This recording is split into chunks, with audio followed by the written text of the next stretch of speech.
Hello, we're back with the Chimera7 today. The story so far is I got it on analog, it seemed to work fine. I put WalkSnail on it and I updated the firmware and we seem to have problems.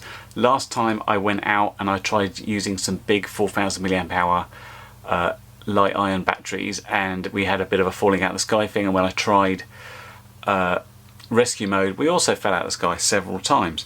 So the idea of this video was to put this back to 429 and its factory defaults, which is what it came with, and then retest it to see if it was a problem with the firmware acting weirdly in combination with something else, or was it more of a physical problem. Unfortunately, didn't really get that far, so instead what we have is me looking at problems and deciding how I'm going to try and figure them out. And I thought I'd sort of vaguely film it as a thing for you to look at, just to understand what I might do. Most of it's filmed with a phone, so the sound and quality is not brilliant, but you get the gist. Anyway, on with the video. Well, 4.2 is on, and maybe I found the problem. If I just flick it on, you will notice mode 1 doesn't seem to be doing an awful lot. Need to check that out. Okay, so motor number 1 doesn't seem to be spinning. The first thing I thought I'd do is pop it onto Betaflight and we'll do the motor test to see what sort of result that thinks it's getting. So, first thing I notice is we get a couple of startup beeps instead of the da-da-da-da-da, which makes me suspicious.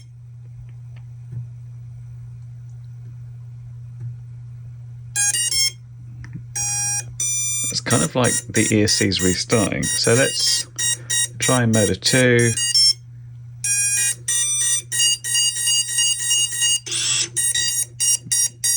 Motor 2's okay. And we're getting stuff on it. Motor 3 seems to be giving me errors.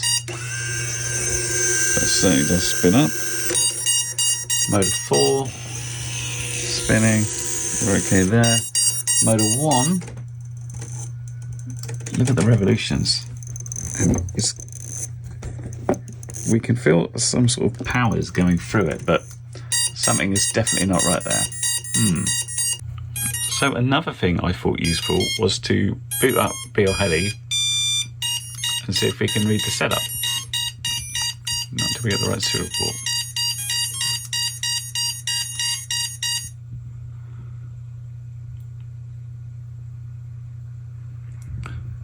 So reading.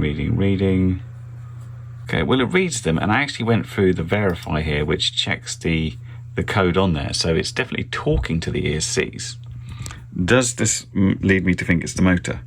One of the easiest ways to figure out if it's motor or ESC is simply to swap two of these over. Unfortunately, this means an awful lot of disassembly, desoldering, resoldering, but if we swap that motor and redo the motor test, we'll be easily able to tell if it's a case of the ESC 4-in-1 board being wrong or a motor dying. While I'm taking this apart as well, just have a look at the windings and the bell of the motor. Everything seems pretty good though. No obvious physical problems with the motor there. Okay, that's the motor's reversed. I was a bit worried about forgetting which motor was which, but the front one, the arm is short, so as we put this at the back now, it's completely weird there, and this one's too long. Nasty solder joints, just temporary, just so I can test this out. I've done a quick test just to make sure there's no shorts, make sure I haven't got any solder anywhere. So now let's plug this back in, plug a battery in, and see if the motors will spin. If the case of the motor being dead, this should spin up, that won't. If it's the ESC being dodgy, that shouldn't spin up, but that should. So let's check it out. Okay, beyond all everything going on there, if we just move that up, that motor's spinning happily. If we spin number 2 up, you can probably guess what's going on. It's not happy. Not happy at all. Well, I also connected this to an ESC, and I noticed that little shaking it does is often what happens when only two things are connected. So I went round disconnecting each one and I figured there's one that doesn't seem to be doing anything, because if I connect the others it stops completely, and if I disconnect that one nothing happens. And one thing you usually get with motors is continuity between all of them. And if we have a look here, common, not common, and you notice this is the one I marked as being dodgy. As far as the motor wirings go, they look like they're intact. Is there a break in this cable? How do I sort of figure that bit out? Okay, so I wanted to see if there was a break in the wire, so I cut a little flap in there and tested continuity, and I got continuity from there to there. So I went right up to the motor winding, and when I removed this heat shrink, this just fell out. So I think this is literally just come away from here. You'll see one of those motor wires is, well, not great. It's not really got much of any solder parts on there or anything. I wonder if that might be the problem. Let's try reattaching. Okay, quick and dirty repair there, but I think that's given us plug one in and continuity there. This was the previously broken one, and we got continuity there. So let's see if we can spin this up. Okay, motor connected via various means to an ESC and a servo tester. See what happens.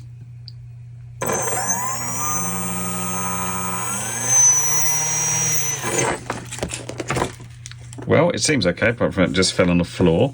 The question is, do I trust it to fly on the other quad? And it's kind of like, well, probably as much as I trusted it before, to be honest with you. Let's put this together properly and get some heat shrink on and see what happens. Okay, there's the repair job, and I've just tested it again, it's fine. I've just had to go over that little bit of wire I spliced open to make sure it's okay. Now I've got to put it back on this, and because I've been dragging so much stuff out to sort this out, yeah, I've got to go tidy all this crap up now as well. Okay, the motor spins, everything's working theoretically, but we need to do a test to make sure it actually flies, because that way we're putting the motor under load and making sure it's still okay. So yeah, I'm just going to see if we can do a garden hover, which is exactly what I tried about 3 hours ago when I found the problem. So let's give it a go.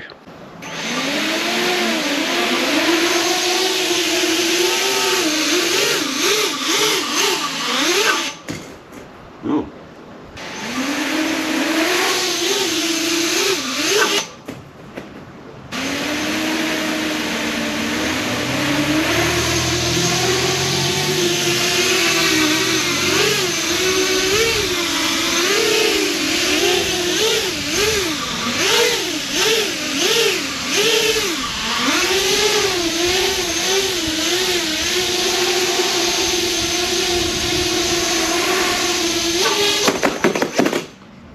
That is not happy, but let's try and get a black box recording, see what happens.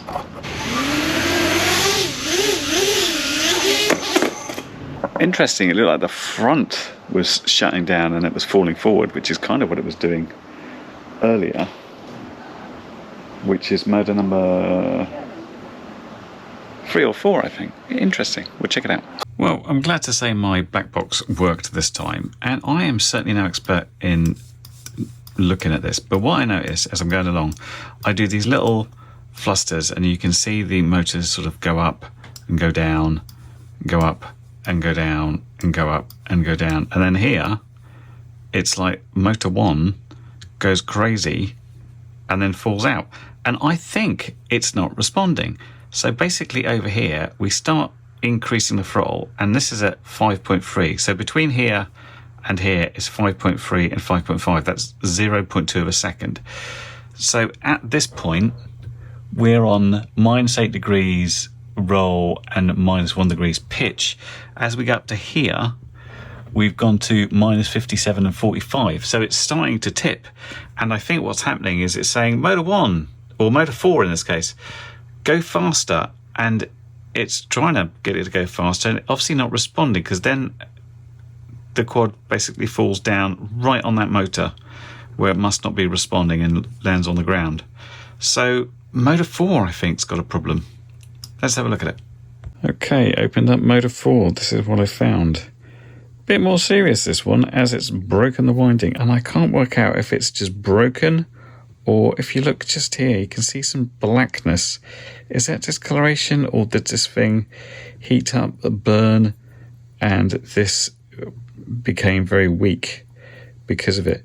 It's very interesting that some of that coating is stripped there, which is actually quite hard to strip off manually. I don't know. But that one I can't repair. This could need a new motor. It's a bummer. So yeah, broken motors. Number 4, number 1. Number 1 was fixed, and when it crashed several times, that solder joint came away. It's very hard to solder motor windings to wire. You've got to have that stuff scraped off correctly. I don't think it was quite all the way for me. But what's going on there? These are Zing motors, and I've always found them to be pretty damn good. Contacted iFlight to say, I've got this problem. Has anybody else had this problem? And we went through several things. I showed them a bunch of stuff, and they thought that blackening of the motor winding was definitely overheating. But I've gone through stuff. I was convinced the ESC appears to be working. It's spinning up motors on all the various boards and stuff. And they're saying they haven't had reports of it in the past, and they would still recommend that motor as an endurance motor, which, you know, aside from I've got a friend in America who's also been having problems with this quad and those motors, that seems to be it. So is it the case of iFlight have had a couple of bad batches of these Zing motors? I incorrectly called them 2306s before. That was me reading it wrong. It's 2806.5. So a much beefier motor, and one you would expect with something this weight. Yeah, the question is, you know, I've got no particular reason to doubt what iFlight is saying. I haven't heard a big flood of people saying, oh, these quads are terrible, the motors went bad on me. So maybe I've just been really unlucky, the good old reviewer's curse again. So the next plan of action is hopefully iFlight are going to send me a replacement set of these motors, and I'll replace them all, and we'll try redoing the tests on the 4,000 milliamp hour light ion packs to make sure we can go all the way through it, make sure RTH works. We still got 49 on there with the factory defaults, so that should be absolutely fine. And yeah, we'll take it from there. So I'm afraid no flight footage from this one for today. Bear with me, and we'll try and get back to it, and we'll try and make it work, because, you know, I want this to be a nice endurance long range quad, but to do that it has to stay in the air by itself and not just fall out. So yeah, join me next time, and I hope that stuff was helpful. Bye for now. Well, you've made it to the end of the video, so thanks once again for watching. If you like what you saw, then please consider subscribing, and if you really like what you saw, then be sure to check out the link to my blog for a variety of ways in which you can help support this channel.